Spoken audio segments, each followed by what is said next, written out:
This is the Junior Timpani Etude, page 48. I'm tuned to A and D, and I've set my metronome at 102.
Let's talk our way through some of the aspects of this etude. All right, so as I said, we're tuned to A and D, so we have the fourth there. 1, 5, 1.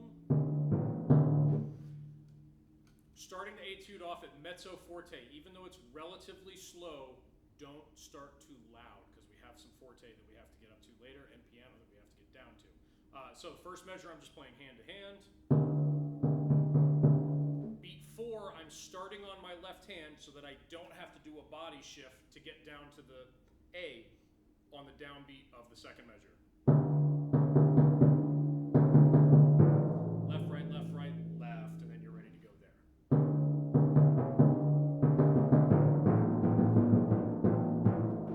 Then triplets.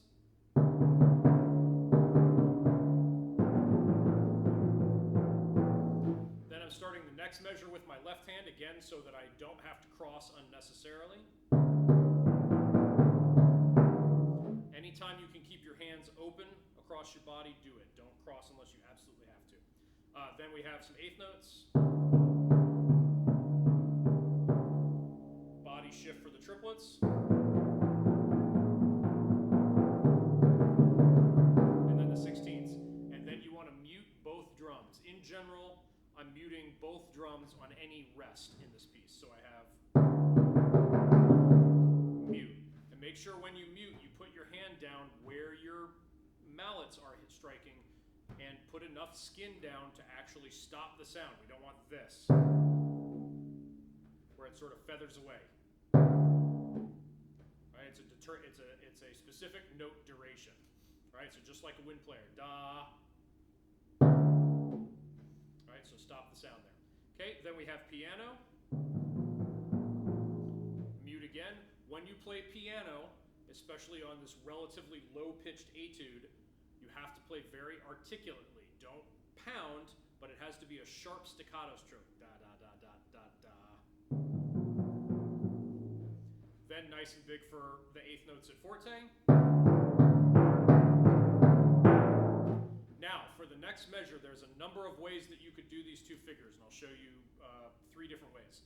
The first one is to play the eighth notes hand to hand, right, left, right, left, right, left, right, left, and then just keep playing hand to hand. What that means is to get from the A to the D, you're going to have to do a quick body shift.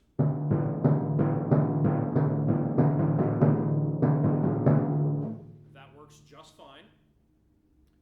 Or you have to cross. Again, that'll work as long as you get your crossed arm into a good position so that you can make a good sound on the 26 on the D. All right, so those 2 bars would look like this.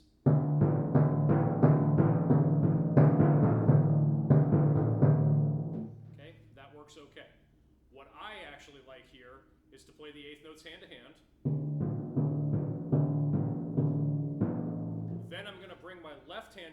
and start the triplets with a cross so that I can uncross. The difference between that and the other approach is when you end with a cross, the phrase ends weaker, and I want to end stronger. So I'm starting with the cross, and then I can phrase up to that last note. So here's my version.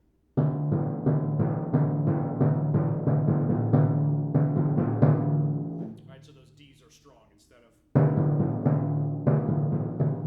where you're working with your body's working against the music there, right? So here's those two bars again. One more time with the cross at the beginning of the triplet.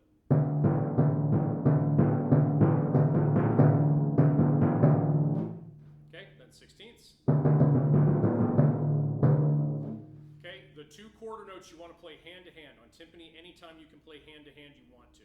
So 16th, 16th, quarter note, and then the next several bars I'm just playing hand to hand.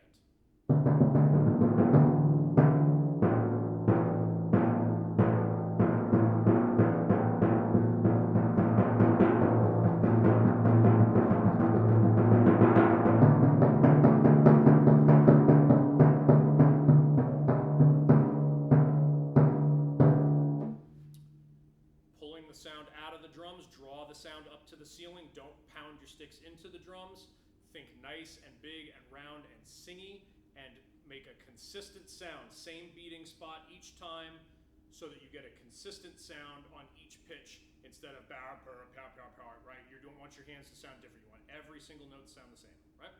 So we have the speed up and the slow down, make sure you're making clean transitions between quarter, eighth, triplet, 16th, triplet, eighth, quarter, right? So we're speeding up and then slowing back down. Then we have the roll. I'm spreading my hands out just a little bit for the roll, so if you're playing right here in the middle, between the two lugs where the pedal is, then I'm scooting out one lug, just gives the drums a little bit fuller sound. We don't have many rolls in this piece, and this is the only long roll measure, so I'll just start from the beginning of that line.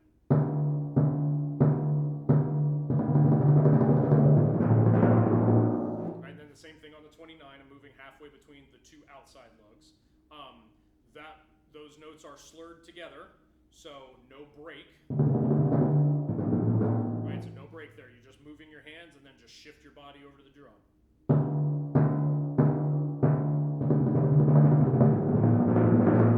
Mute, 2, 3, 4. There should probably be a pretty good amount of silence there. Be patient, count in your head, subdivide. Don't come in early on the next bar.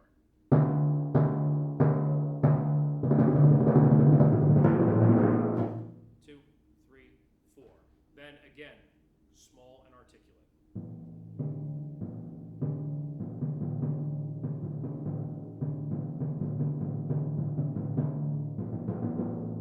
Mute. The eighth note triplet figure, make sure it doesn't turn into 1 and 2 and 3 and 4 and. It's 1 and triplet, 2 and triplet, right? 1 and 2 and 3 and 4 and. That's not the figure. Keep it nice. Keep the rhythms nice and round and open. Okay, then we have the 16th note and we mute. Then we have immediately from piano up to mezzo forte for the roll. Don't overplay, it's only mezzo forte. We still have to go up to forte in a second.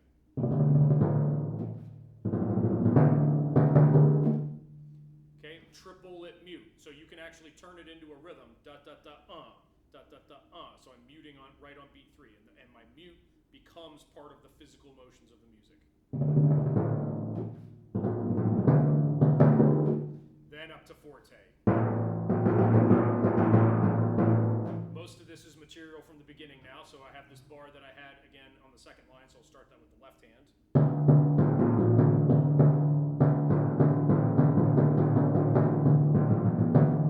Mute. Now we have the opening figure again. Noticeable difference back down to mezzo forte after the mute.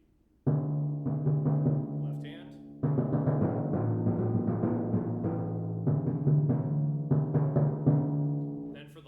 Measure, I'm starting that with the left hand again so I don't have to do a body shift as I move. And then mute both drums on beat 4. All right, here we go, all the way through one more time.